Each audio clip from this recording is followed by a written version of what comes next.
Ring for men and women, ito ay 11.25 grams, 24K Korean gold na bibenta at nasasangla with authentication card.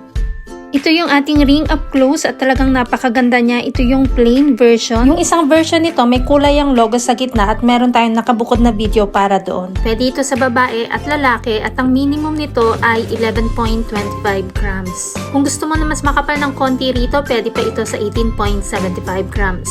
Itong itsura ng ating ring sa loob at in case hindi mo alam ang iyong Korean ring size, mag-inform ka lang sa iyong seller si Michelle Yu. Napakaganda ng ring na to, napakarami na nating naibentang ganitong design. Ito ang ating 11.25 grams pagsuot. Ang mga jewelry natin ay pwede sa cash, 2 gifts, or ilang months layaway, depende kung saan ka komportable. Ang rate ng gold ay nagbabago everyday kaya hindi natin nilalagay ang price sa video. Kung gustong malaman ng updated price, mag-inbox kay Michelle Yu at follow na rin ang ating TikTok account para updated ka.